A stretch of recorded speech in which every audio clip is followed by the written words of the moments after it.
Thank you, Sharifu. Hello. Good morning, good afternoon, everyone. It's nice to see the numbers creeping up. Welcome to this information session webinar on the contribution of the Chemicals and Waste Conventions to Target 7 of the Kunming Montreal Global Biodiversity Framework, also known as the Biodiversity Plan. Today's event is being co-organized by the Minamata Secretariat and the Secretariat of the Basel, Rotterdam and Stockholm Conventions, the BRS Secretariat, also in cooperation with the Secretariat of the Convention on Biological Diversity, the CBD. The information session has mainly two objectives. One is to facilitate an exchange among focal points and governments on how the national implementation of Target 7 and of the Chemicals and Waste Conventions can support the GBF, particularly incorporating control measures for highly hazardous chemicals in their revised National Biodiversity Strategies and Action Plans, the NBSAPs. Another thing that we thought could be useful is to discuss additional indicators related to the monitoring of highly hazardous chemicals, which are not yet covered in among the approved indicators for the monitoring framework of the Biodiversity Plan. The event is organized in three main parts. First, we will hear opening remarks by the executive secretaries of the Minamata Convention, the BRS Conventions, and the CBD. And this will be followed by brief presentations on the availability of data and monitoring of the Biodiversity Plan, the GBF. I kindly ask cooperation of all the speakers to keep your presentation short, up to 10 minutes each, so that we can hear everyone and we can have some time then for the last part of this information session webinar, which is questions and answers from the various participants, and hopefully we can also share more experience during that period of questions and answers. Before we hear from our speakers, let me point out that this webinar is being recorded for future sharing. And I kindly ask my colleague Sharifu to post some additional points regarding logistics in the chat, and if you could kindly see them. Let us now move on to invite our first speaker, Monica Stankiewicz. She is the Executive Secretary of the Minamata Convention. And Monica, if you could kindly say a few opening words. Thank you. Thank you so much, Manuel, and thank you for introducing me. Excellencies, ladies and gentlemen, Rolf and David, dear colleagues, good morning and good afternoon. Thank you all, also on my behalf, for joining this information session on the contribution of the Chemicals and Waste Conventions to the Target 7 of the Kunming Montreal Global Biodiversity Framework, the Biodiversity Plan. It's both a pleasure and an honor for me to co-organize this event together with our colleagues and friends from the BRS Secretariat and also in close collaboration with the CBD Secretariat.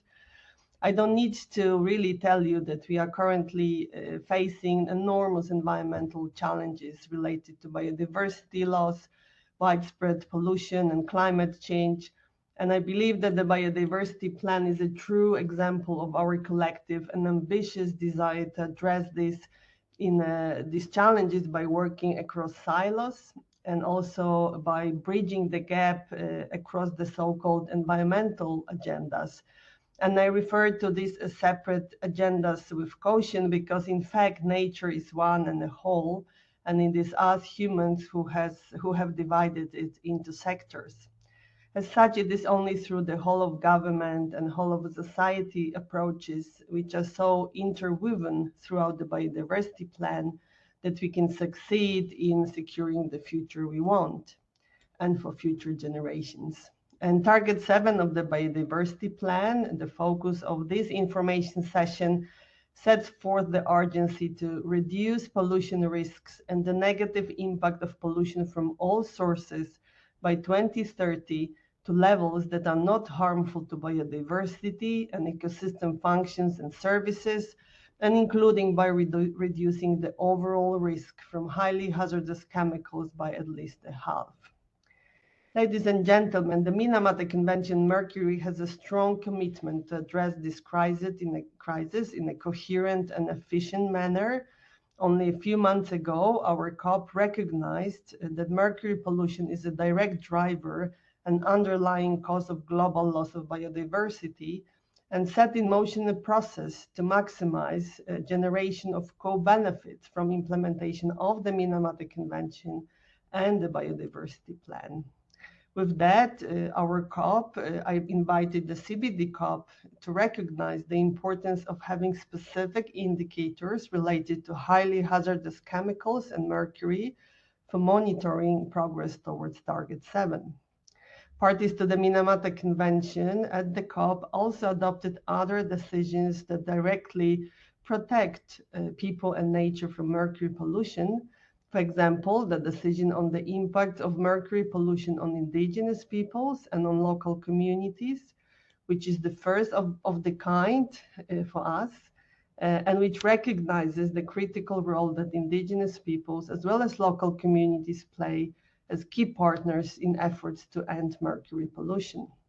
Other examples include the adoption of a gender action plan for the Minamata Convention and a process for more effective engagement of indigenous peoples and local communities in the development of national action plans for artisanal and small-scale gold mining, which is a main source of environmental degradation, biodiversity loss, in addition to having significant impacts on the health of millions of people. While our focus today is on Target 7, the Biodiversity Plan offers ample opportunities for generating multiple benefits that go beyond those under Target 7. And in our recently published report on mercury and biodiversity, we were able to identify concrete entry points through 21 out of 23 targets of the plan. And this work was done with the aim to support parties in making these important connections on national level. By sharing experiences with the CBD, with BRS conventions, and other MEAs, and while working hand in hand with the new global chemicals framework, we are curving our path towards inclusive, meaningful, and effective participation of the whole of government and whole of the society in the work of the Minamata Convention. As my closing word, let me reiterate to you the strong and unwavering commitment of the Minamata Convention to protecting people and nature from chemicals pollution and to making mercury history. I wish you all a fruitful event, and thank you once more for being with us today. Thank you so much, and over to you, Manuela. Thanks to you so much, Monica, for these nice words. And if now I could invite Rolf Payen. As you all know, Rolf is the Executive Secretary of the Basel, Rotterdam and Stockholm Conventions. Rolf, please, you have the floor. Do I see you? I don't see Rolf yet, actually. So let us please move on while we wait for Rolf. Let's hear from David Cooper, the Acting Executive Secretary of the Convention on Biological Diversity. Nice to see you, David. Please.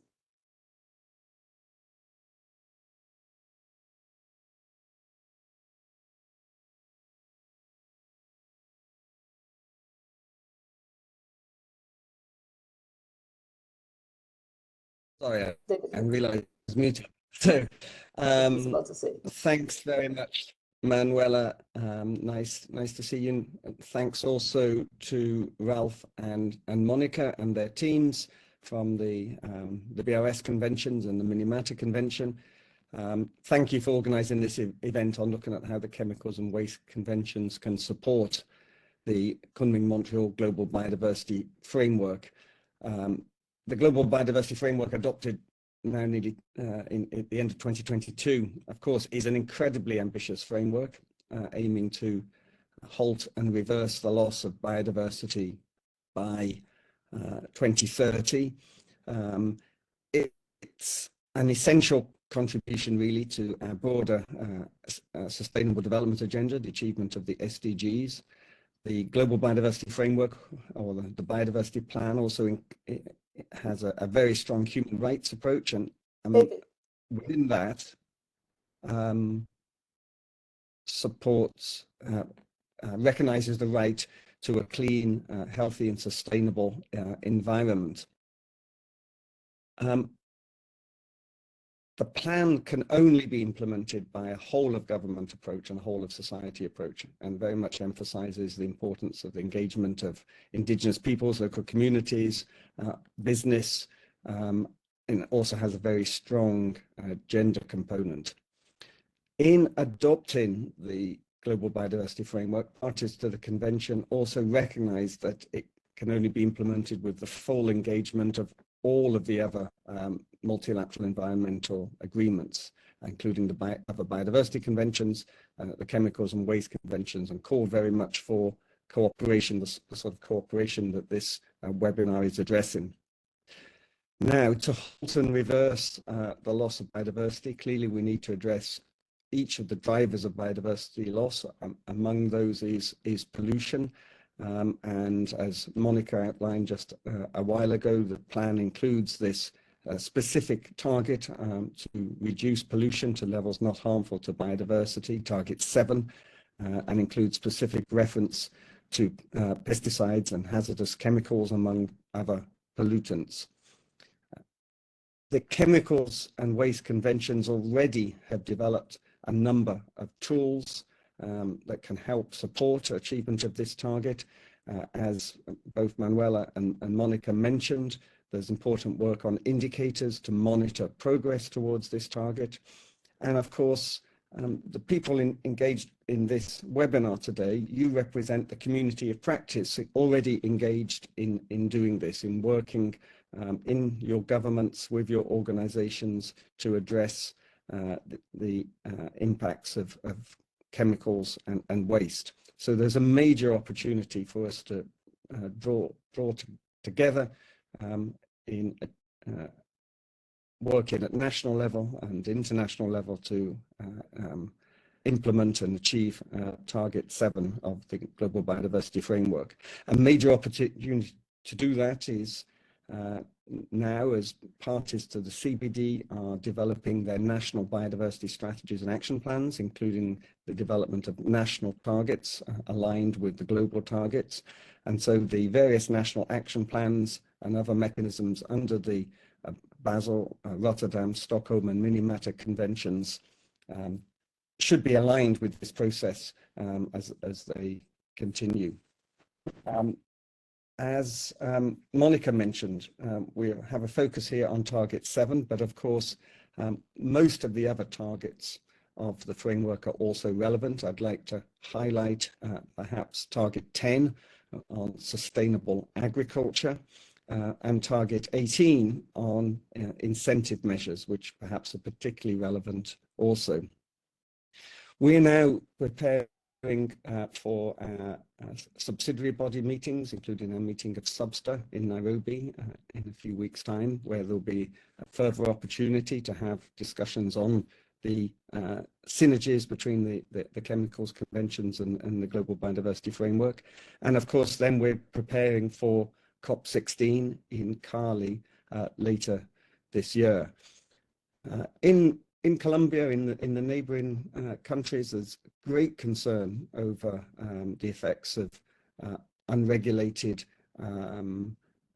gold mining, as Monica referred to. There's a strong interest to see how we can work together to address this issue. So I believe COP16 will be a further opportunity to give a boost and an impetus to the synergies among the various conventions.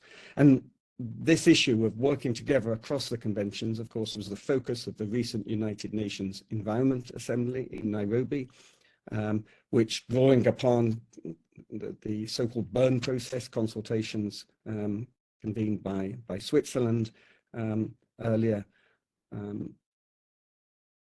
were exploring how these various conventions can work together. I'd like to again express my appreciation to my colleagues in the other conventions and to all of you online now for being here and for working and being committed to working together to address our common agendas. Thank you very much, and back to you, Manuela. Thank you very much indeed, David. Very good to hear from you. Also, an overview of the process that's moving forward. I think we still don't have Rolf. My information is that he was on the way. He was driving, and hopefully he will join us soon.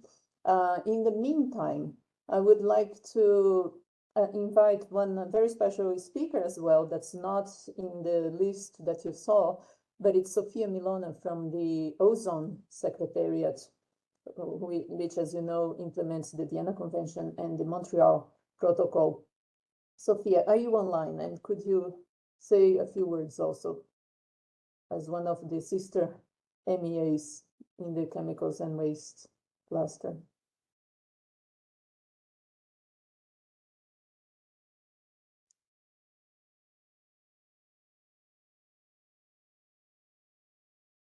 Just give me 1 second.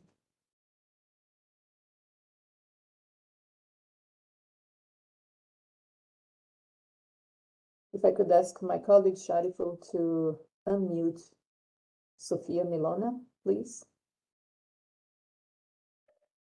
Manuela, Sophia needs to send, ask for the floor by raising the hand, then I can easily find her. I see. Thank you, Shariful. Sophia, I don't know if you heard that. If you could please raise your hand. Yes, there you are.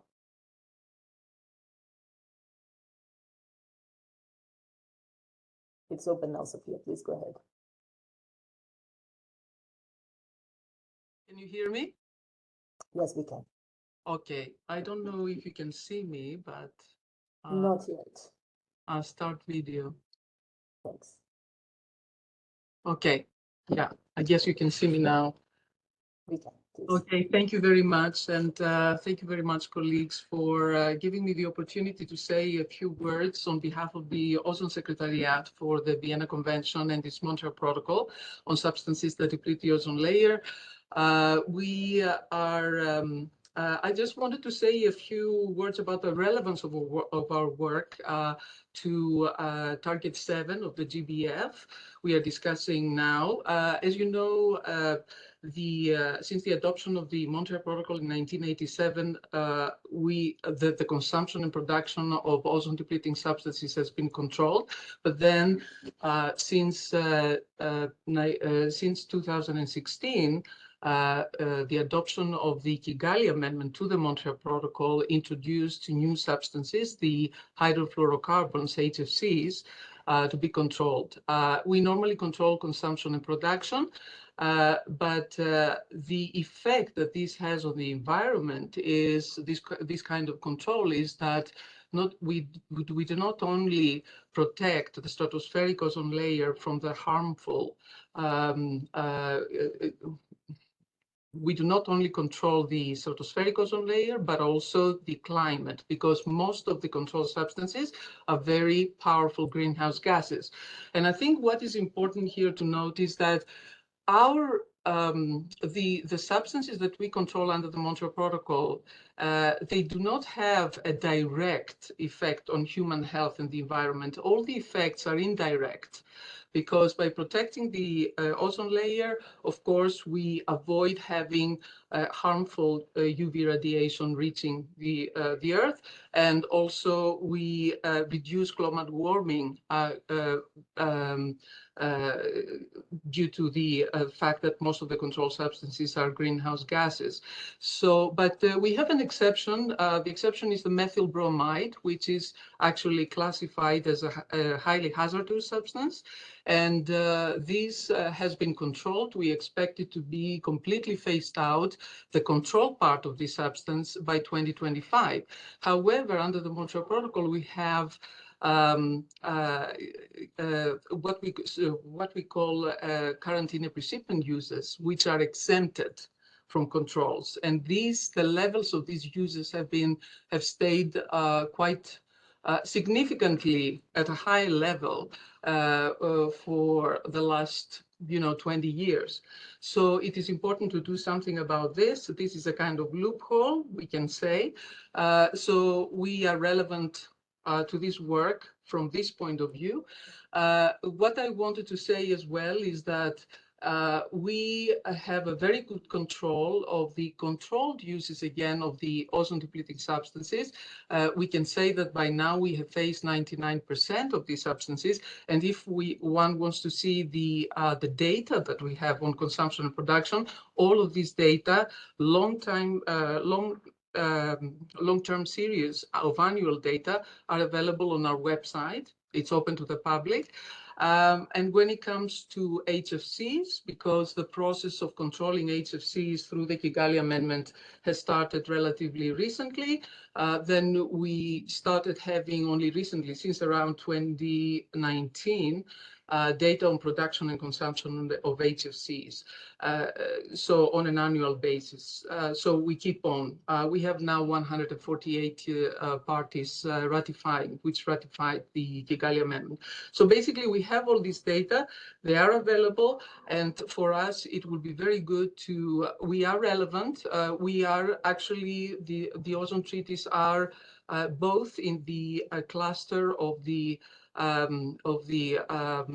chemicals and waste, but also in the cluster of climate change because of the nature of our work. But we are, of course, certainly very keen to find ways to cooperate and contribute to this process. I think that's all for me now. Thank you very much. Thank you so much, Sophia. Indeed, very, very relevant information. Good to hear that you also have data available that could contribute to the monitoring of Target 7 and other targets under the biodiversity plan. We hope that your COP will take some decisions, perhaps to also emphasize the need to contribute. That's something that the BRS conventions and the Minamata conventions have already done, their COPs. So maybe the Vienna COP and the Montreal Protocol MOP will do so, hopefully. But that was a good segue to our next session. I'm just looking here at the list of participants. I don't see Rolf yet, so as soon as he joins, we will fit him in. But for now, let us move on to the next and second part of our webinar today. And these are 3 short presentations regarding the monitoring of the biodiversity plan and data availability. Let's start, please, with Gillian Campbell. She's the Senior Program Management Officer at the CBD Secretariat, who is responsible for the monitoring of the biodiversity plan. Gillian, please. Thank you. I'm going to share my screen, maybe. Sorry, I'm just getting on.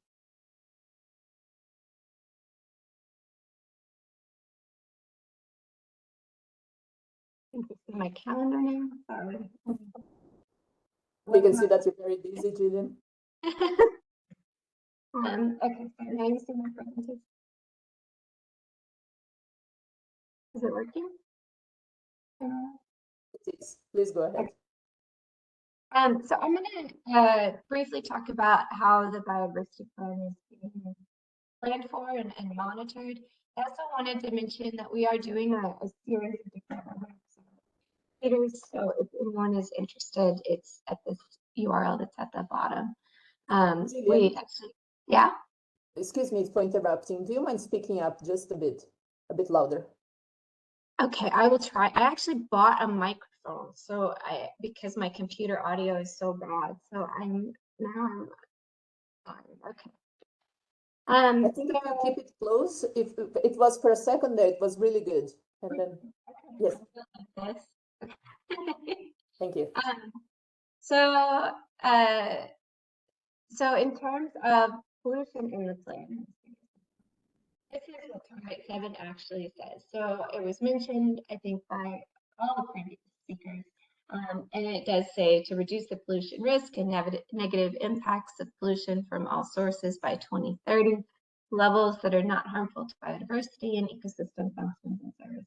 And it goes on and on. And so you can see this is a key entry point for the different chemical cluster conventions. However, as mentioned, everything is connected and all the targets are connected as well. And pollution is a key driver of biodiversity loss. And so obviously, if this target is not achieved and if there's not action across the board towards pollution, then the framework will be at risk. So what's happening now, as you know, the framework was adopted in December of 2022, and along with the adoption of the Global Biodiversity Plan, there was a commitment to develop national biodiversity strategies and action plans by COP16, which was in October of this year.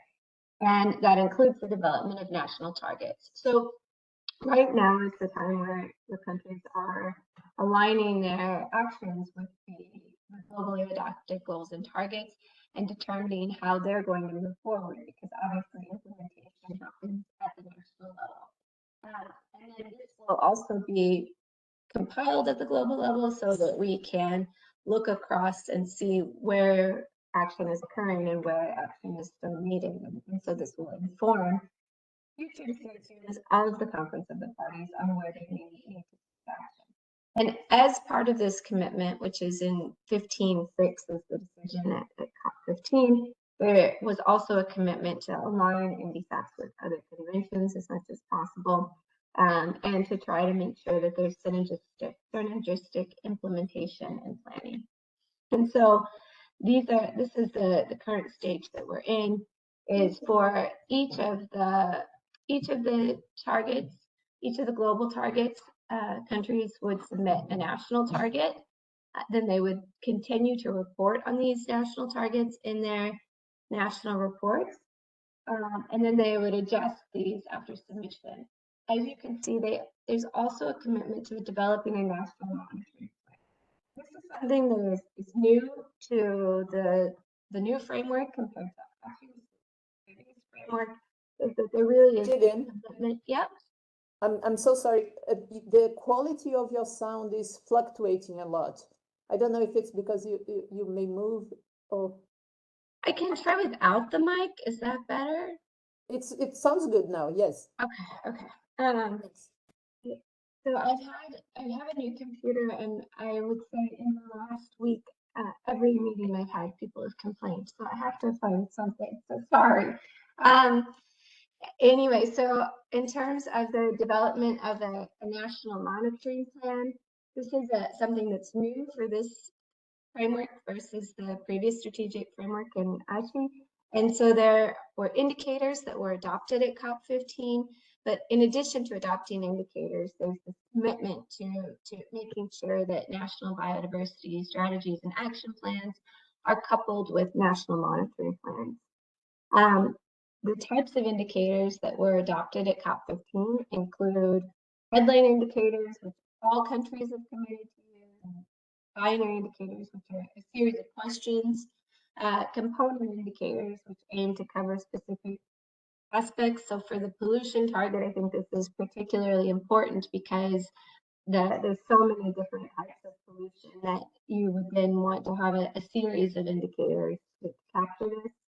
And then there's complementary indicators which provide an even longer list.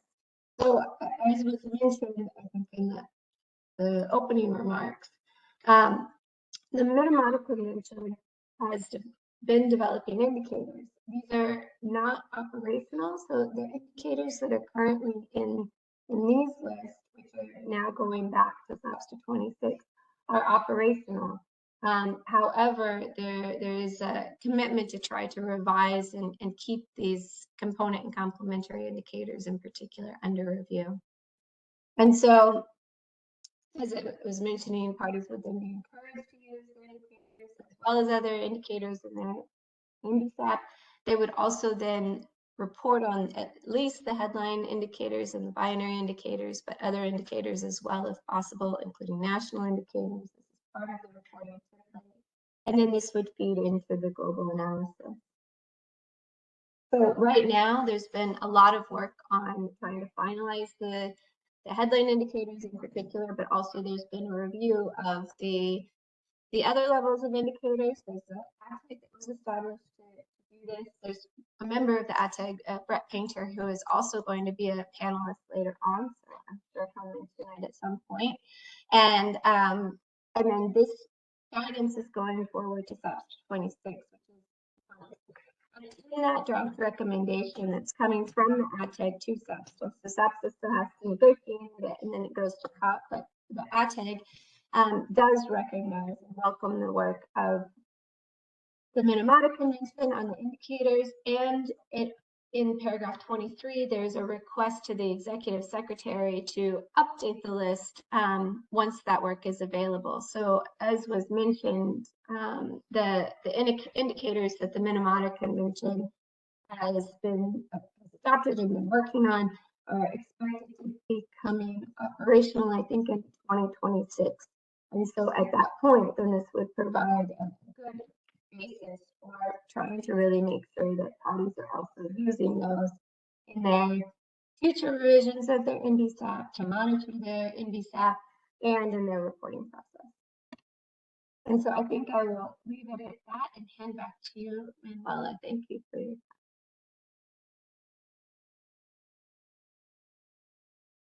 Thank you very much, Gillian. Very exciting news. Good luck with SAPSTA 26. We look forward to the recommendation coming from this process and hope that it will indeed go in the directions that the ATAG has recommended. Yes, fingers crossed, and good luck. We will see you in Nairobi soon for sure. And we might have some questions for you later on during this webinar. But now let me please move to the next speaker. It's Terry Keaton. Terry is from the U.S. Environmental Protection Agency, the U.S. EPA, and he's also one of the two co-chairs of the open-ended scientific group that was established under the Minamata Convention. Terry, please. Thank you, Manuela. So I hope you can see my screen now. Yes, we can, Terry, please. Great. So thank you for inviting me to share some thoughts about how the work that we're doing under Minamata can contribute to the global biodiversity framework. So, first of all, mercury is one of those highly hazardous chemicals that is referred to in the framework's Target 7. In its methylated form, mercury is a very potent neuro and reproductive toxin that bioaccumulates in ecosystem food webs and affects both humans and wildlife. And we have seen levels documented that are above levels of concern in almost every region of the world where we have data. And here is a diagram from the 2018 Global Mercury Assessment that divides biota observations by their category of risk, and the high risk is shown in red, and you can see the prevalence of that throughout the world. So the Minamata Convention was signed in 2013. There are 148 parties that committed to eliminate or reduce the mining, the use, and the emissions and releases of mercury from anthropogenic sources. The convention entered into force just in 2017. So our COP numbers are much lower than what you're hearing from the other MEAs. We're the one of the new kids on the block. The convention includes an obligation for the parties to cooperate in sharing information and developing monitoring programs. And I wanted to specifically highlight that it includes an obligation to model and monitor levels of mercury, not only in the abiotic environment, but also in humans and biota, and specifically calls out the need to monitor in biotic media, including fish, marine mammals, sea turtles, and birds. The convention also includes an obligation for the parties to periodically evaluate the effectiveness of the convention, starting in August of 2023. That's when we crossed the milestone to begin periodic effectiveness evaluations. The process by which we will implement this effectiveness evaluation is a discussion that started right at the beginning at COP1 in 2017 and has continued through COP5 last year. But through those deliberations, the effectiveness evaluation has really been articulated in terms of 4 policy questions. Have the parties taken actions to implement the convention? Have those actions resulted in changes in supply, use, emissions, and releases of mercury? Have those changes actually resulted in changes in the levels of mercury that we can observe in the environment, in biota, and in human populations? And can those changes be attributed to the Minamata Convention? And then based on that, to what extent do our existing measures and obligations under the convention meeting the objective of protecting human health and the environment from mercury? And so it's the third question about whether the changes in supply, use, emissions, and releases have led to changes in the environment and in exposed populations, and can those be attributed back to the Minamata Convention? That's the main focus of the work under the open-ended science group that I co-chair. So we began this work by first developing guidance on how to collect data that could be comparable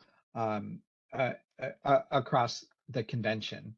And so the monitoring guidance was requested in 2019 and was presented to COP4 in 2022. And the monitoring guidance itself was trying to achieve a couple of different objectives. First was to explain the role of monitoring and analysis in the effectiveness evaluation process, and to set realistic expectations about what could be achieved given the current capabilities that we have. The second objective was recognizing that there are parties that don't have monitoring programs, and we wanted to give those countries guidance on what they could do to contribute to the process and to meet their own monitoring needs, even if they had limited resources. And then finally, we recognize there are parties that have existing monitoring programs that have each grown up on their own, and we wanted to provide guidance to them about what they needed to do to be able to provide comparable information across the globe. The monitoring guidance spells out the what, where, when, and how of monitoring mercury in air, biota, and human populations. But the guidance is really structured around the question of why monitor. And it's laid out around a set of 6 what were called guiding questions, which are presented here as objectives for the monitoring program. And these are basically, first off, just estimating what the current levels of mercury are in areas that are remote from anthropogenic sources or close to anthropogenic sources. Then identifying how those current levels are changing over time. Then characterizing what can we say about the spatial patterns that emerge, which requires even more investment in monitoring across. Then can we begin to answer this essential question of the effectiveness evaluation of attributing the changes that we see back to particular sources or processes? Can we estimate exposure and adverse impacts to biota and human populations? And then finally, what monitoring do we need to do in order to quantify key environmental processes that'll help us draw that causal connection from source to impact. And we divided these, we divided the recommended methods into 3 tiers, recognizing that there were different levels of resources that countries had to invest. And so the first tier really focuses on just those first 2 objectives and tries to identify cost-effective, practical entry-level methods that can be used by a country, even if they have limited resources. And then the second tier is really where we hope most countries will get to, and those include the methods needed to perform this attribution question at both the local, national, and global scales. And then the third tier picks up the last 2 objectives and really tend to involve research grade methods that are really needed to improve our understanding and support our overall ability to understand the cycling of mercury in the environment and exposures. So the monitoring guidance gave us a way of collecting data and thinking about what we're actually going to do with it in order to answer these important questions. So then we needed a process by which we were going to go about doing this.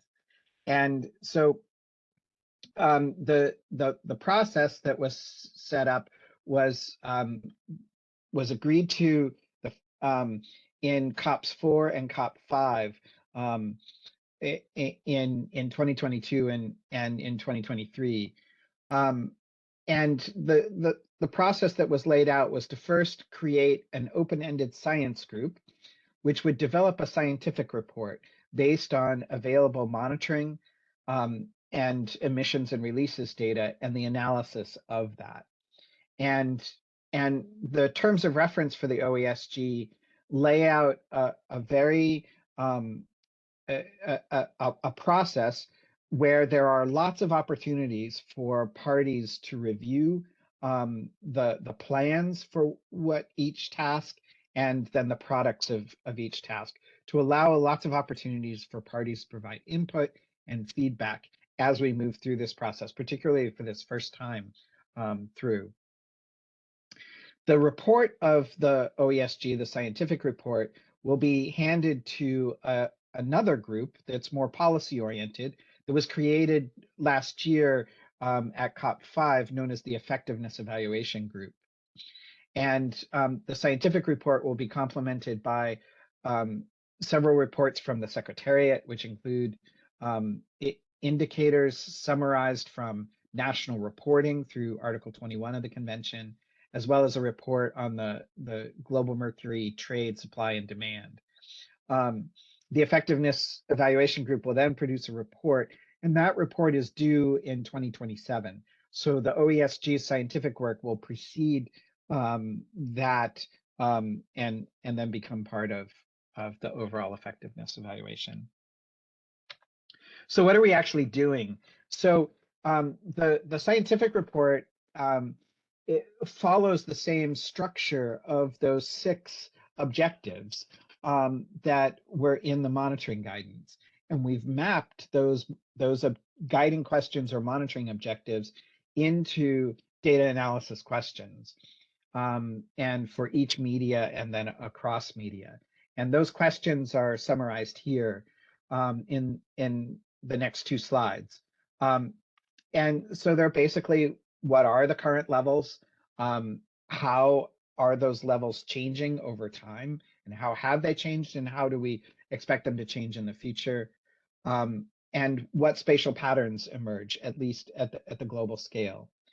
And in this first round, we expect, given what we know about what data is available, and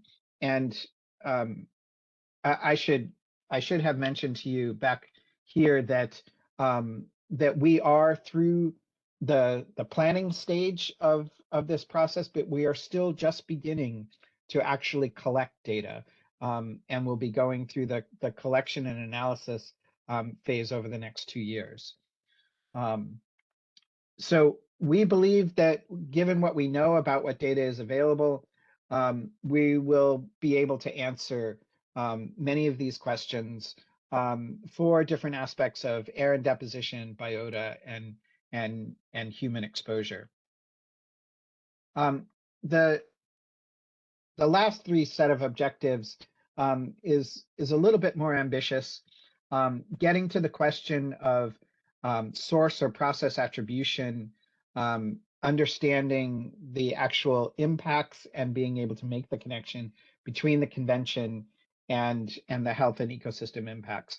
And then there's always a research question of trying to improve our understanding of the processes. These are a little bit more challenging, and for the first round, we will endeavor to give our best answers, but we will also be focused on developing recommendations on what will need to be done by the parties and by the convention together to enable ourselves to answer these questions better in the future. And I think I'm going to stop there. I had my final slide is I'll just share it with you very quickly. It looks a little complicated, but this sort of explains tries to explain the challenge of the trend attribution across media. And if you're trying to understand the exposure to humans on the left-hand side, you start on the right and work backwards. And we definitely have the data and models and tools to be able to understand where atmospheric deposition is coming from in terms of current anthropogenic emissions and the re-emission and remobilization of emissions that were historically deposited and other factors that contribute to those changes. But there's always a little bit that's sort of unexplained. And that is just one component of the factors that then affect what you see in water that's entering into the ecosystem, how that accumulates in the food web, and then how that contributes to human exposure. So at each stage of the way, you're collecting these factors that are either unknown or that you don't actually have influence over. And so it adds this very important challenge of how we do this trend attribution across media. And that's the challenge that we'll be working on. So along that way, I think that we're going to be able to provide a lot of insights that will be helpful to the Minamata Convention, as well as to the Global Biodiversity Framework and other international and national efforts to address mercury pollution and its impacts for both biota and humans. So thanks. Thank you so much, Terry. A very, very interesting presentation, a wealth of knowledge and work that's going on. Thank you, really appreciated. I see among our invited panelists that Ralph Payet has logged on. Ralph, it's good to have you with us. If you could, before the next speaker is invited for the next presentation, if I could invite you, Ralph, to say a few words. And you all know Ralph is the Executive Secretary of the Basel, Rotterdam, and Stockholm Conventions. Please, Ralph. Thank you very much, Manuela, and thank you so much for inviting BRS to be part of this this afternoon's webinar. And once again, I apologize for not being there. That was the beginning. As you know, I'm running around to get to flying off to Ottawa tomorrow for the beginning of the international negotiations on the Treaty for Plastics. As you know, executive secretaries, ladies and gentlemen, colleagues, good afternoon. As you know, the Kunming Montreal Global Biodiversity Framework, which aims to catalyze, enable, and galvanize urgent and transformative action to halt and reverse biodiversity loss, proposes an integrated and synergistic approach that calls upon all stakeholders and institutions to implement the framework at national, regional, and global levels. And indeed, I'm sure colleagues have talked about it before, the framework includes 4 goals and 23 action-oriented targets to be achieved in the next 6 years by 2030. And pollution has been specifically addressed in Target 7 as a key driver of biodiversity loss. And this will be the focus of my presentation this afternoon. There are also other targets within the framework that are also highly relevant to the chemicals and waste cluster, such as Target 10 on enhancing biodiversity and sustainability in agriculture, aquaculture, fisheries, and forestry. Also Target 11 on restoring, maintaining, and enhancing nature's contributions to people. And also Target 16 on sustainable consumption choices to reduce waste and overconsumption.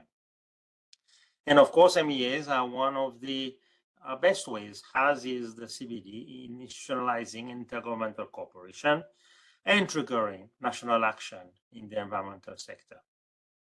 However, we cannot progress if we continue to work and behave in silos. We need to break those silos, and we need to expand our cooperation across the thematic clusters of the MEAs, not only within the chemicals and waste cluster, but extending into the biodiversity, but also into the climate change sector cluster, and exploring how our mutual efforts and actions can lead to productive action at the global level, but also at the national levels. As you all know, the Kunming Montreal Global Biodiversity Framework is an excellent instrument recently adopted to help us join together in addressing those interlinkages among the 3 planetary crises, which include pollution, biodiversity loss, and climate change. Therefore, the event today is also responding to the call for strengthening integrated approaches with a focus on enhancing cooperation and coordination among the biodiversity and chemicals and waste clusters. And in fact, it was during UNIA 6 that we met together as organized by the Secretariat of the Minamata Convention, meeting together with the CBD Secretariat to start discussing how this cooperation and coordination will happen. So work has already started along those lines. As mentioned before, Target 7 of the biodiversity of the GBF focuses on reducing pollution to levels that are not harmful to biodiversity, and proposes as an overall objective to reduce risks and the negative impacts from all types of pollution by 2030. Some very specific and relevant pollutants are listed under this target, such as excess nutrients, pesticides, highly hazardous chemicals, as well as plastics. Except for nutrients, the Basel, Rotterdam, and Stockholm Conventions are very strong instruments that address all those pollutants and beyond. For example, the Basel, Rotterdam, and Stockholm Conventions have established control measures at all steps of the life cycle of those chemicals, from production to waste generation, and to promoting the sound management of chemicals, and also tackle emissions and releases with the objective of minimizing as much as possible the negative impacts of those pollutants on health and indeed the environment and associated biodiversity. Under the 3 conventions, we also have many good examples on how we can support countries and provide guidance and monitor the effectiveness of these actions. And there, in fact, I'm specifically calling for better coordination at the national level between the focal points of the CBD and the focal points of the respective conventions of Basel, Rotterdam, and Stockholm Conventions, because then it will help us also at the international level in coordinating better our action and when we support countries. And I'm very happy to see here the presentation by the regional center based in Brno from the Resetox, and Katka will be able to give you some insights in how the regional centers work and how we can really be effective and impactful at the national and also regional level.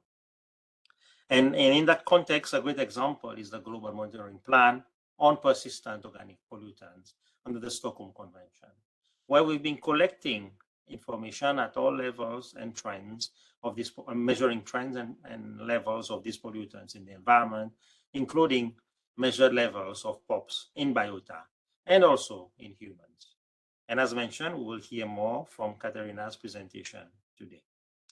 Another example are the tools under the Stockholm and Rotterdam Conventions, restricting production and use of some pesticides and a wide range of industrial chemicals, and also providing tools and information for controlling and assessing the international trade in those chemicals. And finally, the Basel Convention has also developed extensive guidance on best practices and standards for sound management of hazardous and other waste streams, including plastic waste, any waste, all with significant impacts on biodiversity and the environment, as well as human health. So with all these developments and achievements, there's a clear opportunity for us to engage in synergistic collaboration and cooperation in order for us to achieve Target 7 of the Global Biodiversity Framework. Moreover, our parties at our last COPs held in May last year requested us to further collaborate and explore ways in which the Basel, Rotterdam, and Stockholm Conventions can further contribute to the implementation of the Global Biodiversity Framework.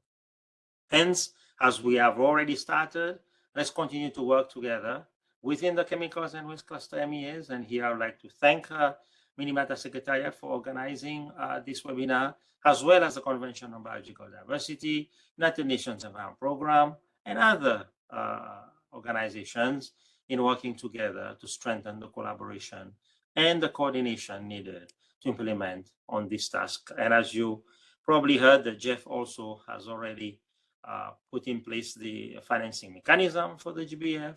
So I'm looking forward to engaging in projects which cuts across not only within the biodiversity sector, but also cuts across those other sectors such as the chemicals and waste arena, so that we can really leverage impacts at the national level in the implementation of projects.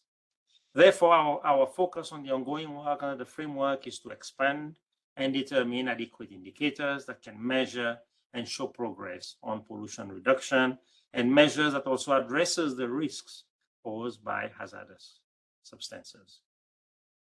I'm keenly aware that at the upcoming meetings of the Subsidiary Body on Scientific, Technical, and Technological Advice, or SUBSTA, and the Conference of the Parties on Convention of the CBD, the methodologies for core indicators and other components and complementary indicators will also be discussed. I thus take this opportunity to encourage the Basel, Rotterdam, and Stockholm Conventions, as well as the Minamata Convention focal points, to reach out to their colleagues working on the biodiversity agenda and to share information on how we can bring those two topics closer together and continue constructing and identifying opportunities for mutual collaboration and synergies. As I've said before, the Secretariat of the Basel, Rotterdam, and Stockholm Conventions stand ready to work together with all partners and to support in the implementation of the GBF. I thank you, and once again, thank you for the opportunity to speak this afternoon. Thank you very much, Rolf, for your inspiring words. Very good point also mentioning the GEF and the integrated programs and the possibility to work across the sectors. And also I'd like to echo your plea to the focal points of the conventions to reach out to their counterparts in other conventions, so that this bridging is not at the secretariat's level, but more importantly at national level, so that we can see true action. And also, I was happy to hear the 3 executive secretaries mentioning that not only Target 7 is relevant to the chemicals and waste conventions, but there are many targets. And we certainly need to take action in all these targets, applying the whole of government and whole of society approaches. With that, let me also introduce the next panelist. Rolf has already briefly mentioned her. She's Katerina Sebkova, known to most of us as Katka. She's the director of the National Center for Toxic Compounds and of the Stockholm Convention Regional Center, the BRACE-TOX, in the Czech Republic. Katka, please. Thank you very much. Very good day to everyone. I hope you can hear me, and I also hope that you can see the slide. See my screen? Is it okay? Yes, it's perfect, Katka. Thank you. Thank you very much. So yes, I'm very happy that I'm able to present. Thank you for the invitation. And I'm very happy I can present the global monitoring plan under the Stockholm Convention to in this webinar. The Stockholm Convention, and I'm also very grateful that Terry was ahead of me so that he has explained you some mechanics. But the Stockholm Convention, which celebrates 20 years anniversary since entry into force this year and has 184 parties, has made arrangements in its text, in its Article 16, also obliging it to provide comparable monitoring data on the presence of persistent organic pollutants from all regions in order to identify changes in their concentrations over time, and also range of global and regional environmental transport. And this this framework was actually established in 2007 and is called Global Monitoring Plan for Persistent Organic Pollutants. It has expert arrangements, so it means expert groups that are working in regions, such as regional organization groups composed of 6 experts in every region, and equipped with technical guideline document that is documenting all the work transparently. And outcomes of the global monitoring plan are really used as key input into the effectiveness evaluation of the Stockholm Convention, and we believe they also have potential to be used under the CBD setting. So just to recap that, the technical background document is the technical guidelines, which you see on the left of the slide. And on the right of the slide, you see a list of chemicals that are currently obligatory to be monitored.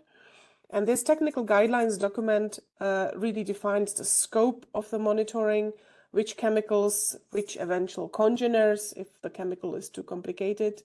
Then it also defines core media, because they do actually respond the fastest way on whether the convention is effective and whether the levels and trends are decreasing in air, human breast milk or blood, and water for hydrophilic persistent organic pollutants, so it means those containing fluorine.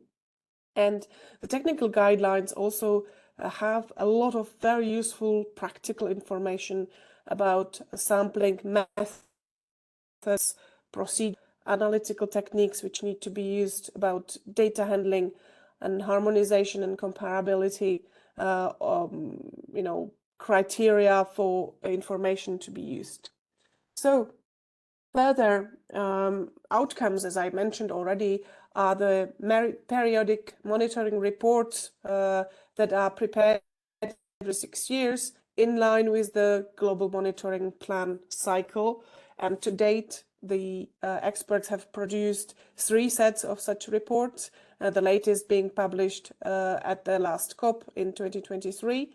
And they are all available online, and there is a link in the presentation.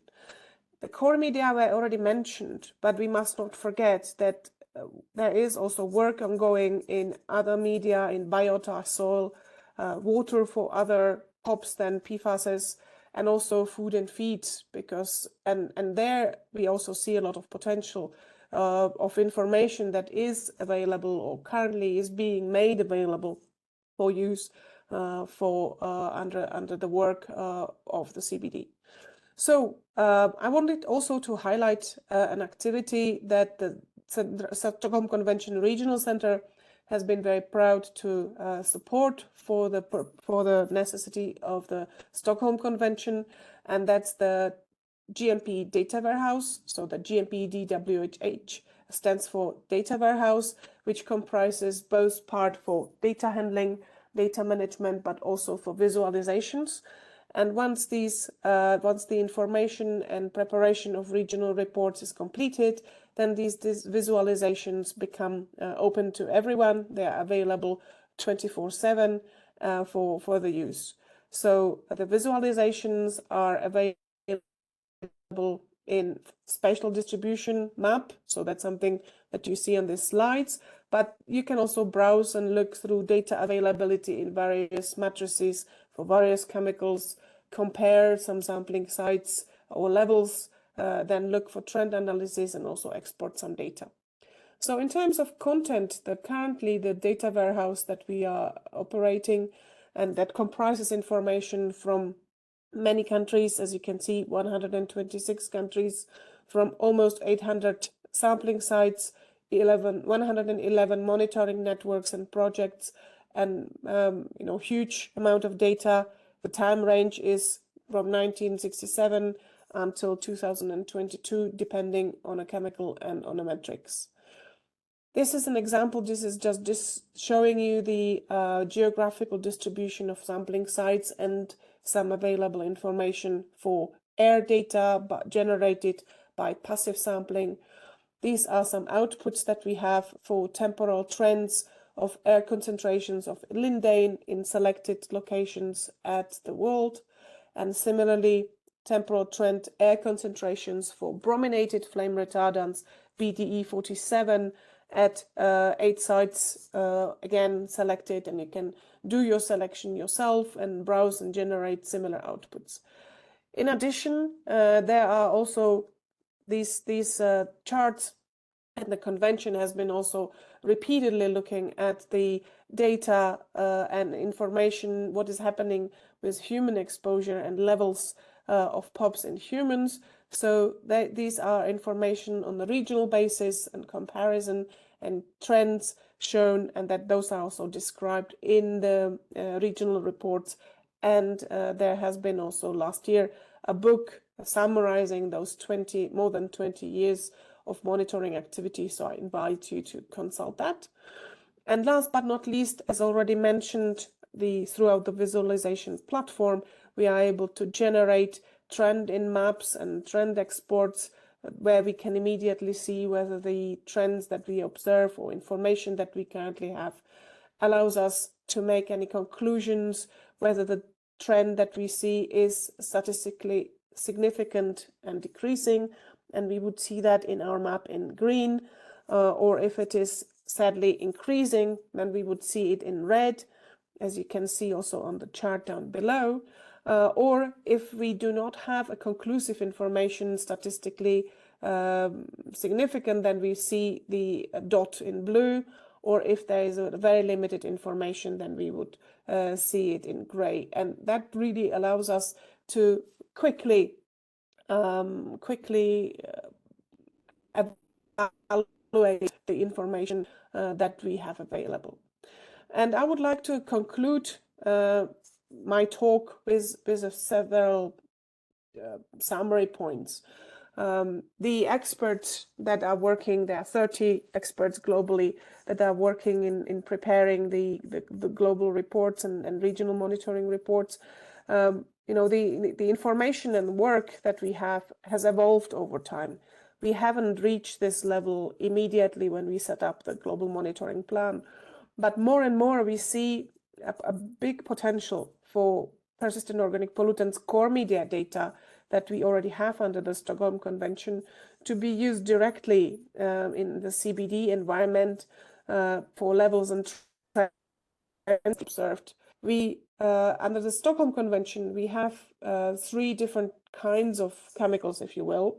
We have pesticides, we have industrial chemicals, and we have non-intentionally produced chemicals. But we believe that the indicators that should be set under the CBD should differ for pesticides and industrial chemicals, specifically because of the use of those chemicals.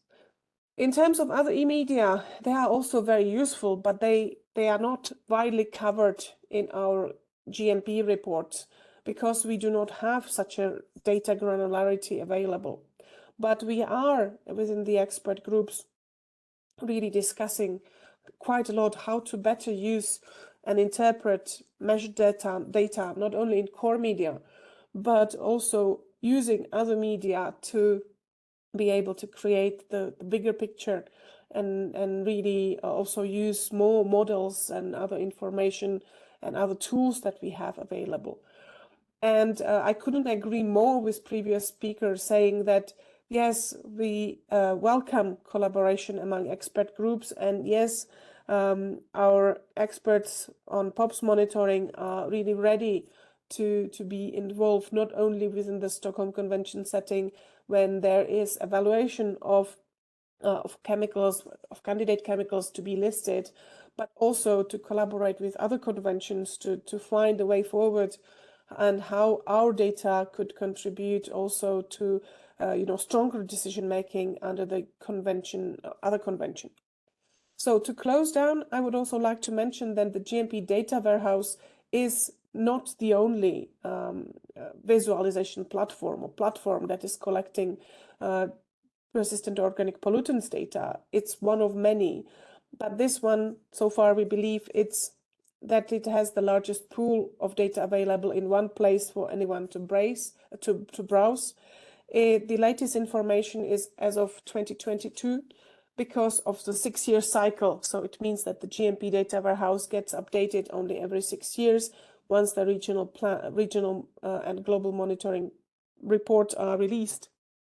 But what is very important is that the data structure and the data attributes, so it means the quality control and arrangements are really quite rigorous. We have harmonized data and information structure that allows us really to display jointly data from different providers, different monitoring programs, and therefore we are also not able to, unfortunately, to display all information that has been ever generated because some data do not comply with the requirements on minimum, data structure and data quality. So, but overall, we would say that the data warehouse is user-friendly, allows us to access information about levels and trends. And we would also like to mention that for the future, we are trying to put further, let's say, transparentness in information as displayed, because the FAIR, so it means that data is findable, available, interoperable, and reproducible, is currently in progress. So I think this is my final slide. With this, I would like to thank you for your attention. And if there are any questions, I'm happy to respond. But I would also like to reiterate that there is a really big eagerness for collaboration with other colleagues and other conventions. Thank you very much. Thank you so much, Kartika. Really good to hear both from you and from Terry this willingness and the spirit of collaboration. I think it's very important. It's quite impressive to have over 60 years of data for some data in the data warehouse.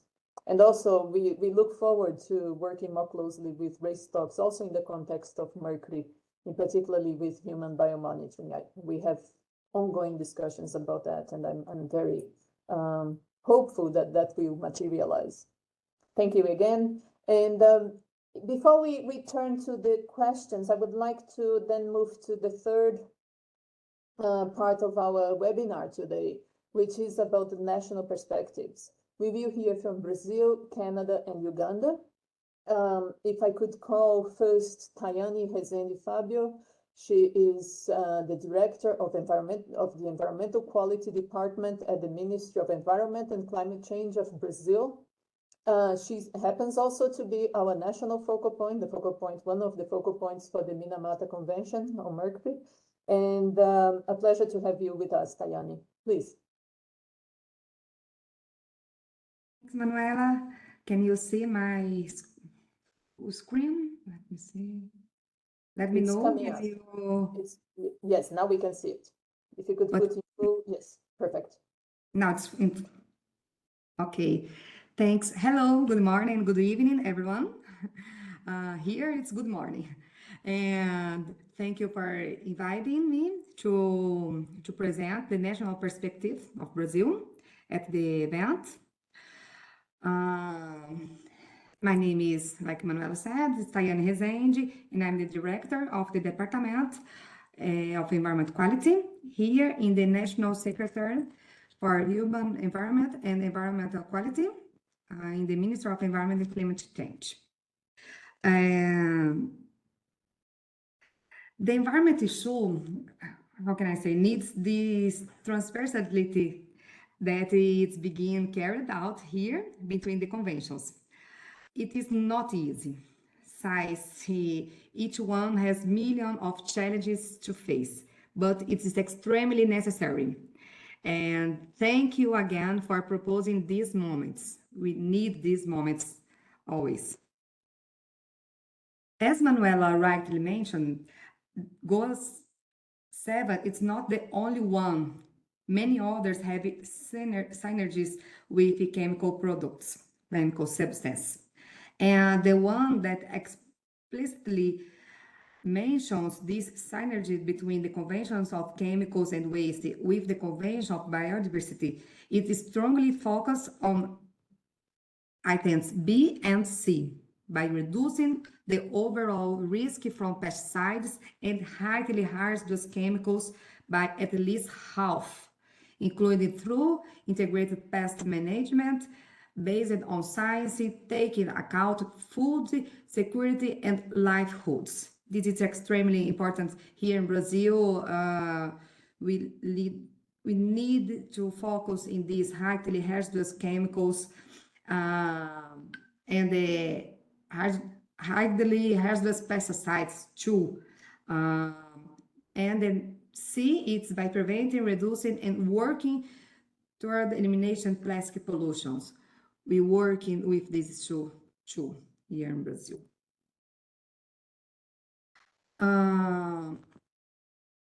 Giving a brief summary of chemical industry in Brazil, we are considered the 60th country in the world with 984 companies, according to the statement made by the Brazilian Chemical Association, the ABIQUIM. However, if we look at the census from our Brazilian Institute of Statistics, the number is around 2,000. So it's a big industry.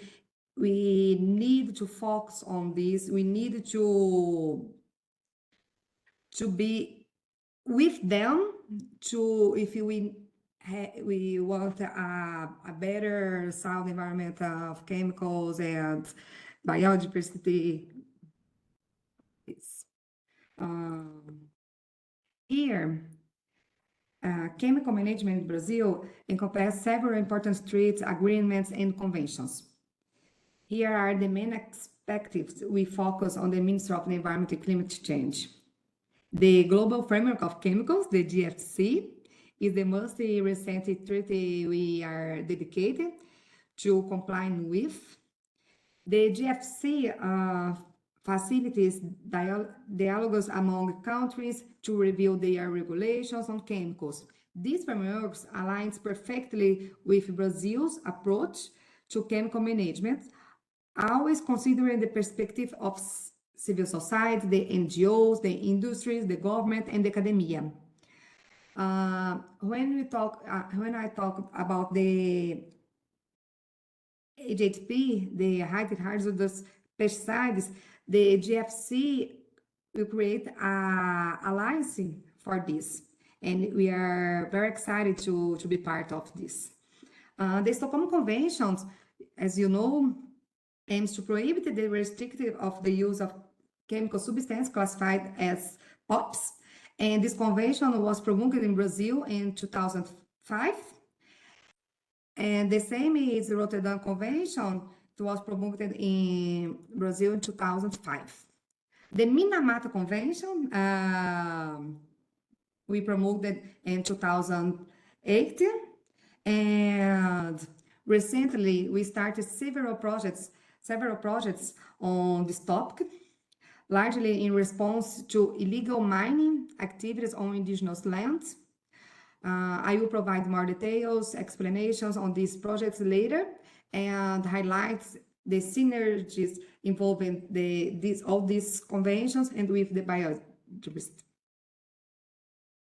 Well, I need to talk about this because it's really important. It's also important to mention the Science Policy Panel, which contributes significantly to the sound management of chemicals and waste and aims to prevent pollutions. This panel plays a crucial role in information and guiding our policy and initiatives related to chemical management in Brazil. Brazil is highly committed to this panel, and we firmly believe that its objectives will be achieved. We see the scientific policy panel as a vital platform for advancing our efforts in sound chemical management, waste prevention, and pollution control. It's going to its 30 sections that will be held on June in Geneva. We will have many people from Brazil because we really agree with this panel. Well, regarding the synergies between the Biodiversity Convention and the Chemicals Convention, I would like to highlight some initiatives. We are actively promoting greater interaction with the Ministry of the Environment and Climate Change itself, collaborating closely with the National Secretary for Biodiversity, Forest and Animals Rights. I don't know if Braulio is here, the director, and Rita, the secretary. We work together. It's a pleasure to work with them. These collaborations aims to align our strategies and actions more effectively. We are participating in a working group that seeks to foster synergies among various stakeholders. These groups focus on discussion and implementing the new national biodiversity strategic and action plans, ensuring that they complement and support the objectives of chemical conventions. So we are working together. We are striving to enhance collaborating with our other ministers, local authorities, research institutions, universities, regulatory bodies, and indigenous leaders. Together, we aim to combat illegal gold mining in the Amazon region and mitigation its detrimental impacts on the environment. About the CONASC, I would like to inform you that the National Chemical Safety Commission, the CONASC, was established by decree in September the last year. This commission comprise they have almost 30 institutions, including public and private authorities, academia, and civil society. As I mentioned earlier, its structure is quite similar to the Global Framework of Chemicals, the GFC. And the first meeting took place in March, during which working groups were formed to address the Stockholm, Rotterdam, and Minamata Convention, among other topics. Almost the end. Among the projects that Brazil, particularly in the environment thematic, was being actively involved in my department is the NIP update we published last December.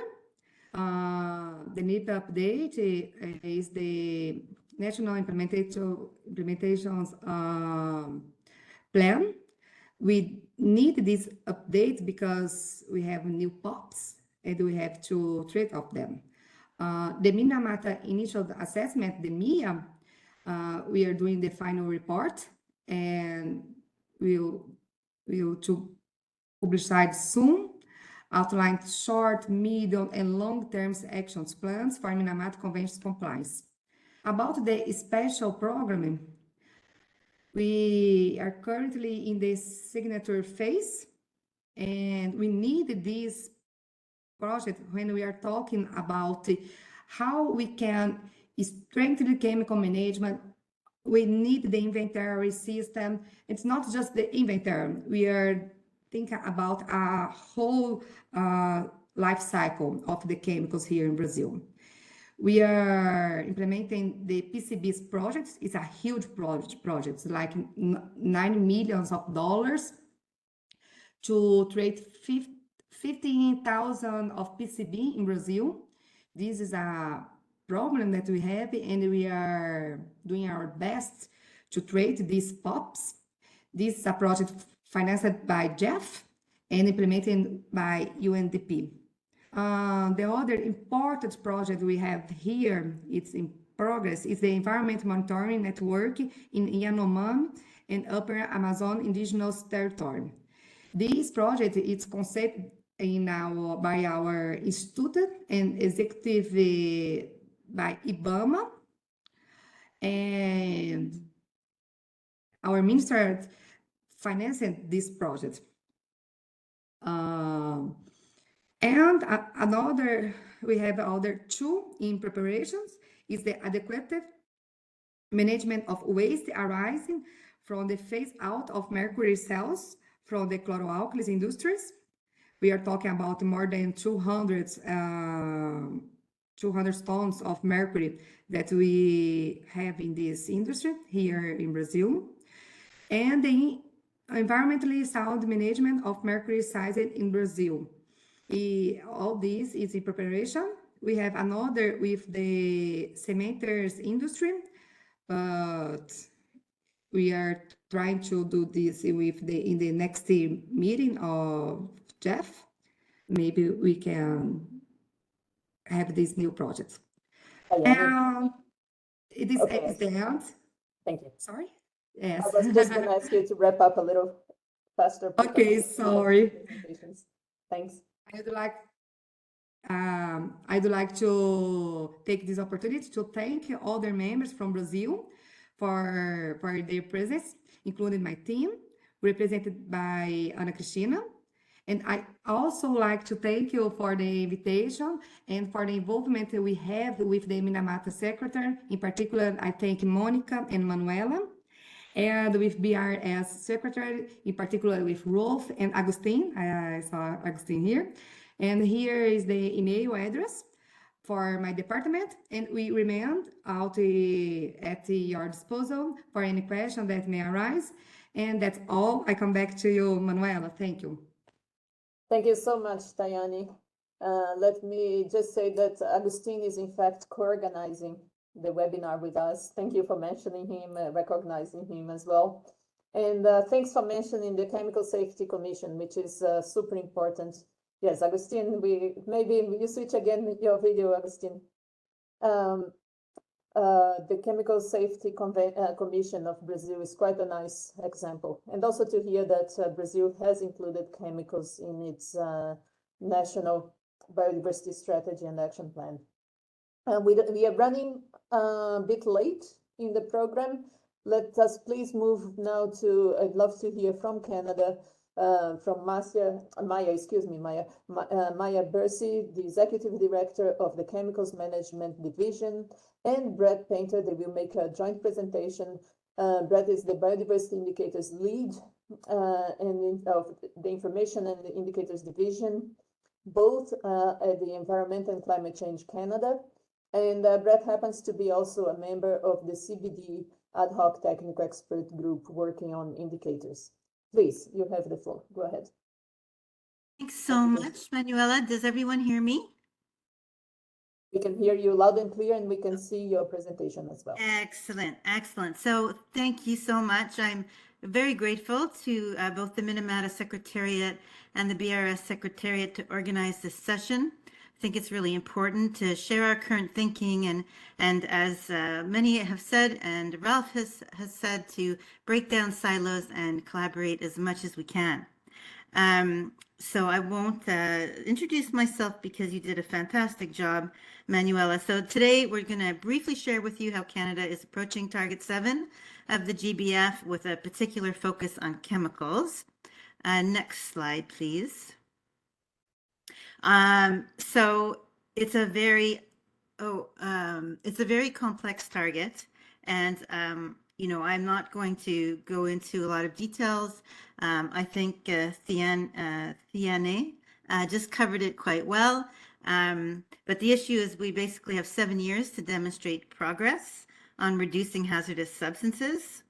And there's no headline indicator for chemicals integrated in the GBF. So that, we are looking at developing component indicators to demonstrate progress. And I do understand it's very difficult to develop a new headline indicator. So I guess, this is where we're really focusing our efforts, at least for chemicals. And I just want to be clear that although I'm presenting Canada's thinking, like some of our ideas are not funded or formally adopted yet. So my objective today is really to show you our thinking in the hopes that it leads to further dialogue, including technical dialogue, so that we can maybe hopefully align our approaches. Next slide, please. So I'm not going to go into this just in the interest of time. It's just to say that, mercury is an important pollutant from the Canadian perspective, especially in our Canadian Arctic, where many top predators are the traditional food of the Inuit, the Indigenous people in Canada's Arctic. You can go to the next slide, please, Brett. And POPs, again, I'm not going to go into this just in the interest of time, but again, the Canadian North is particularly susceptible to the global distribution of pollutants. And next slide, please. I'm racing through this because I want to get to the meat of the presentation. So we did publish what we call our milestone document, which is effectively our national 2030 biodiversity strategy. It has been published for public comment in December 2023. The address is there, so you can read all about it. And right now we are integrating public comments and we are finalizing this document. You can go on, please, Brett. Okay, so this is sort of the meat of what I wanted to talk to you about, which is this component indicator that we are proposing. And so the target 7, the headline indicators are only for nutrients and pesticides. So we have to lean on the component indicators for chemicals. So we are hoping to develop a wildlife environmental quality index for GBF reporting purposes. So this would be a tool that summarizes in a single score the exposure of wildlife to harmful levels of multiple contaminants and would use existing monitoring data and hopefully new data as well. So the point is to combine real life exposure data and hazard data to calculate a single value, which would provide an integrated view of contaminant trends. And so what's nice about it is that it can account for several chemicals by incorporating the number of chemicals exceeding guideline values and the degree of that exceedance. You can go on, please, Brett. So what's nice about this is that it's simple. And this is a very complex target. And chemicals, there's so much data out there, right? So how do you harness something so complicated into something simple? And that's the objective, right? And so when you have something simple, you can better communicate progress. So this indicator could provide an overview of the impacts of chemicals on key species in the food web, allowing us to better track impacts on biodiversity. And just one more time, this is not an international indicator. It's a component, so it's a domestic indicator, and it's not funded. So I'm really just trying to give you the thinking and to introduce this concept as something that maybe we can discuss further. So this index was published. In the previous slide, there is a link or the citation for this paper where you can read all about it. It was published in the Journal of Environmental Pollution in December 2023. And we used research from our Canadian Great Lakes, specifically data from herring gull egg data. But that's, not really the point. It's really, the point is to show you the concept. So please take a look at that paper.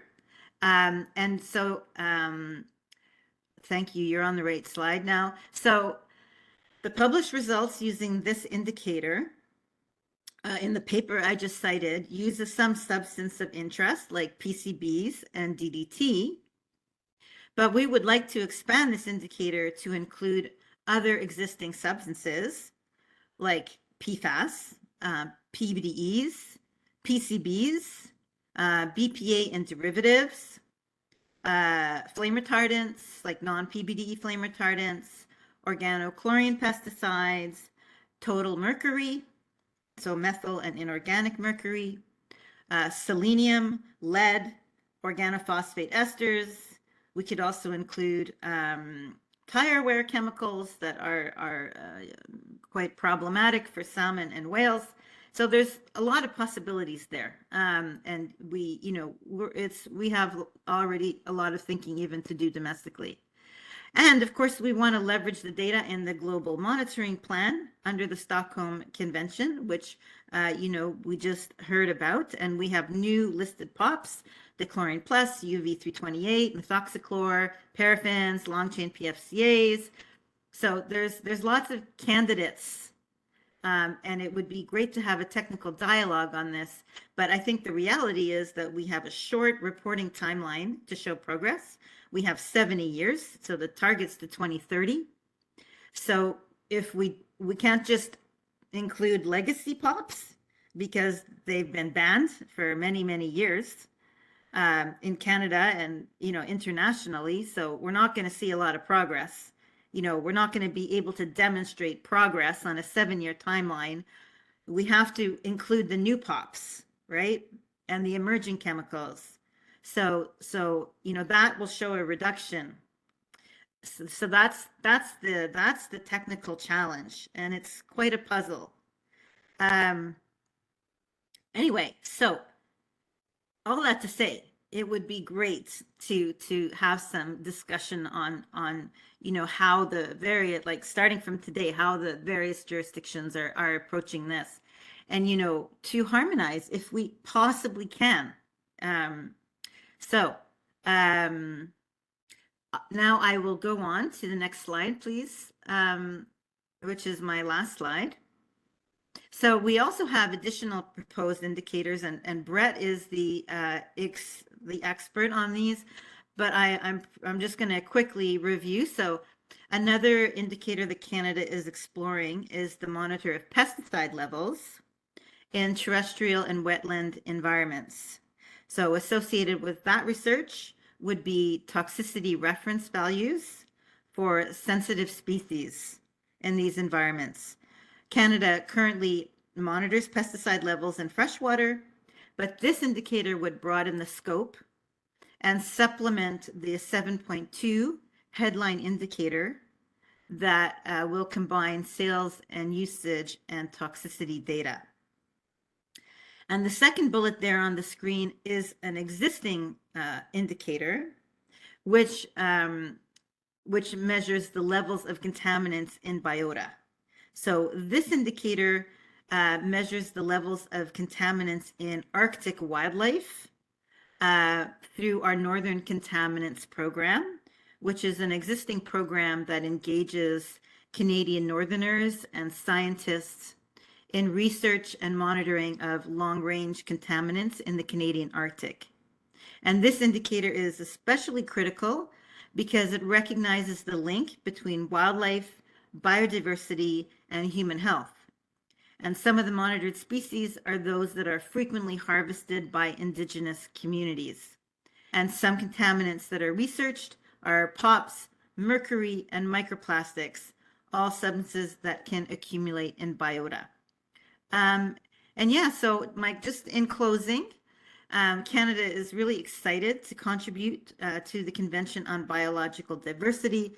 It's a very important convention, and we're really excited to work with all of you, our international partners, to develop our component indicators and harmonize as much as we can to allow us to talk in a common language and hopefully allow some degree of comparability. So that's our current thinking, and thank you so much. Thank you so much, Maya. It was very, very useful to hear a concrete proposal and example of how this complex subject, that's the highly hazardous chemicals, can be made more simple in a very concrete way. Thank you. We really appreciate this. And also what you mentioned, an indicator that measures at the same time the impact on wildlife, biodiversity, and human health is extremely important. And I can assure you that it's not something that's important only for Canada, but for many countries around the world. So thank you very, very much. And with that, I would like now to move to our last speaker of today, Anne Nakafiro. She works with Francis Ogwal, who many of you know from the open-ended working group on the post-2020 Global Biodiversity Framework, as it was called before its adoption. And it was a long process that Francis and Anne were involved. Anne is also our national focal point for the Minamata Convention on Mercury. She's a senior district support officer at the National Environment Management Authority of Uganda. Anne, please. Thank you, Manuela. And thank you for the opportunity to speak. I recognize the presence of the various participants, the speakers in their respective capacity. You will allow me to switch off my video just to avoid any network connectivity interferences. Thank you. I am still going to speak on the contribution of the Chemicals and Waste Convention to Target 7 of the GBF, especially as far as the domestication of the Minamata Convention is concerned. Just to remind ourselves, the conservation of biological diversity, which is one of the objectives of the CBD, leans a lot on ecosystem health. And this in turn dwells a lot or determines the human health. And this is the major objective of the Chemicals and Waste Conventions, that they are geared towards protecting human health and the environment. So without safe ecosystems, we cannot have a guarantee to human health. For instance, it is one thing for the ecosystem to provide sustainable water supply or sustained water supply, both in quantities and flow, but it's another thing for an ecosystem to provide quality water. And this leans a lot on sound management of chemicals. So it is quite important that the indicators under Target 7 and the others that are not for discussion today mainstream very well the sound management of chemicals. Otherwise, we may achieve the restoration, but restoration which is bound on poor soil health, poor water quality, and yet the vegetation is flourishing. So it is important that we align very well this target to the GBF and National Biodiversity and Strategic Action Plans.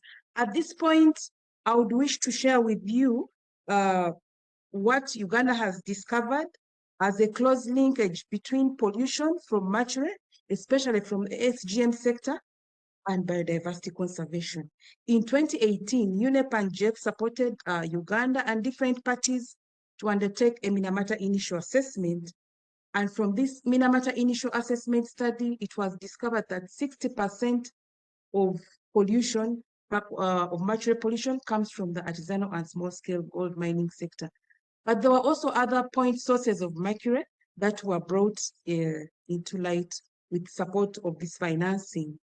And then in 2019, the baseline estimate study on mercury use and practices in the ASGM sector further equated the use of mercury to 15,000 kilograms annually.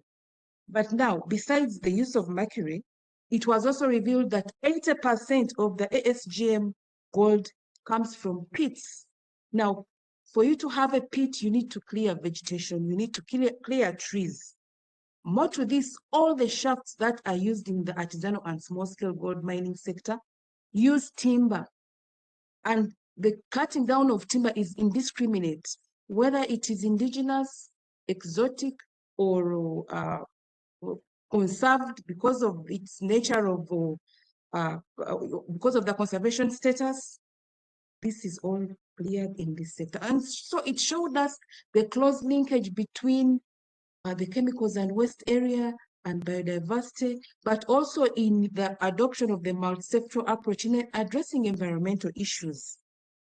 Now, more to this, again in the ASGM sector, the baseline estimates that they revealed the discharge of mercury as an effluent from ASGM sites or operations, the leaching of mercury from tailings that have been put aside after extracting a limited percentage of gold, the pollution of air from emissions of mercury. And so this again still emphasized the need for us to work together and not work in silos, but also a need for us to have integrated national documents that now would not spread the national efforts in allocating funds, in mobilizing resources for conventions that seem to be segregated. Because for us at the national level, we have a central treasury. We do not have separate treasuries for biodiversity, separate treasuries for chemicals and waste. It is one. And therefore, if we can have a GBF that speaks to all our indicators, our needs as chemicals and waste and biodiversity, we will have then limited effort in looking for financing, in monitoring, in implementation, in building capacity, in coming up with measures to phase down or phase out some of these harmful chemicals. And in 2022, the Planet Gold project kickstarted in Uganda with an aim to formalize the artisanal and small-scale gold mining sector, because it was revealed that the use of some of these hazardous chemicals is as a result of their informal nature.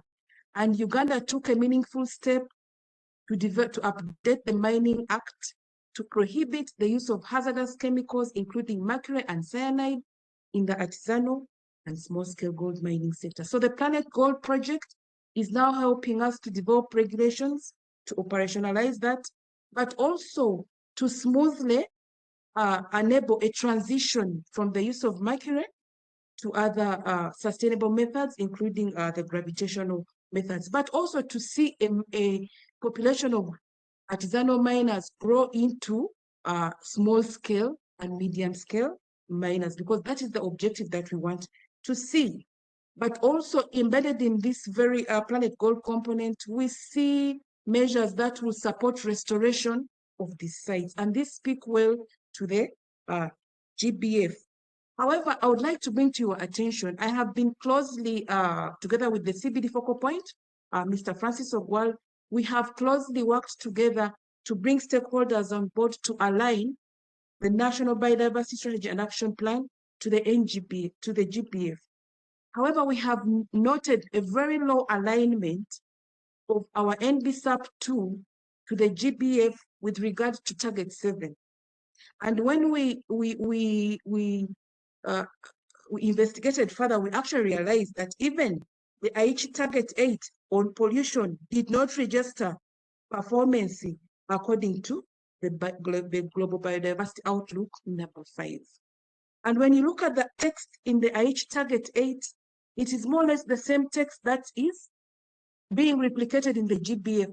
So our worry is, if we lost those 10 years, we are also likely to lose the next 7 years that are going to result into evaluation of this GBF.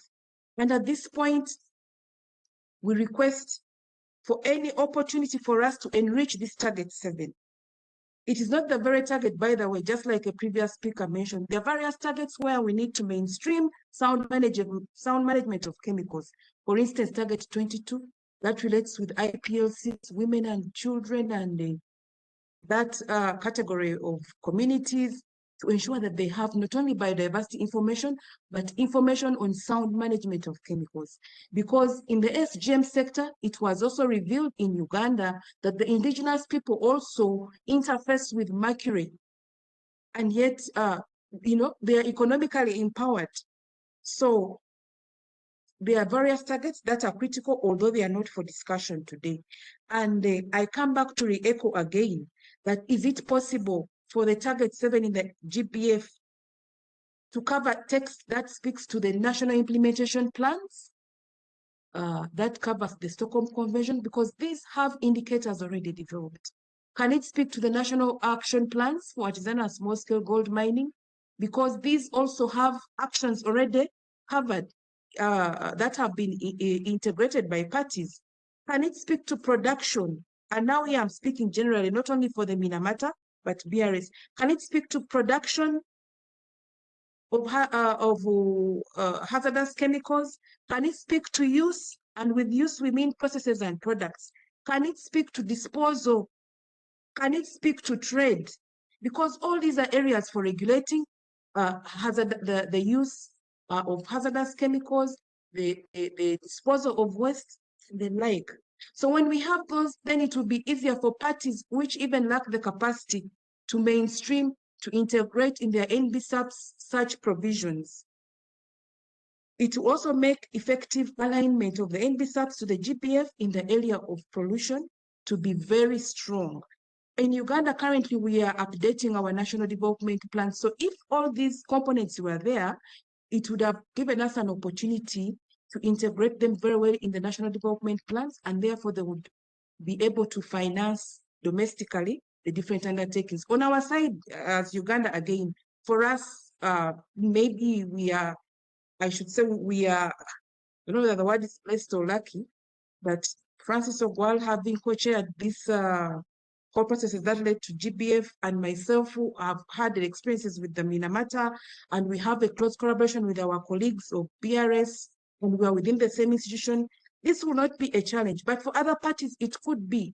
We have very little non-governmental organizations that have specialized in the areas of chemicals and waste that can bring governments to board and build their capacity. They are quite limited. They are not as diverse as those for the biodiversity. And of course, for the biodiversity, they are diverse because the curriculum on biodiversity and environment starts right in Form 1, or what we call Year 1. So a child grows knowing the linkage between environment and degradation and everything. But the area of pollution and chemicals comes in very much late in the tertiary institutions, but even then more at the university level. I can see we are running out of time. Manuela, I think I'll stop here. If there are any questions that will come in thereafter, but I conclude by saying we look forward to seeing synergies between chemicals and biodiversity, because sustained and healthy biodiversity is dependent on sound management of chemicals, but also working together and not in silence reduces the duplication of efforts and also scattering of resources. Thank you so much. Thank you so much, Anne. It's such a pleasure to listen to you talk and being able to wrap up everything so eloquently that we need the steps forward, what's important. I like in particular the thing you said, it's not just a matter of providing ecosystem services such as water. It's not just the amount, but the quality of the water. And this is so important for target 7 and across the many targets. For example, target 22 that you also mentioned related to indigenous peoples and local communities and the whole of society. Really important. I will stop here because I would like to take, we have only 5 minutes left, unfortunately. If I could ask my colleague to remove the slide, and if anyone please would like to take the floor quickly for one question. But I also really encourage you to type if you have any questions to type in the chat, and we will reach out to the different speakers and make sure that your questions are answered. If anyone has a question, please raise your hand, and we will try to take at least one question.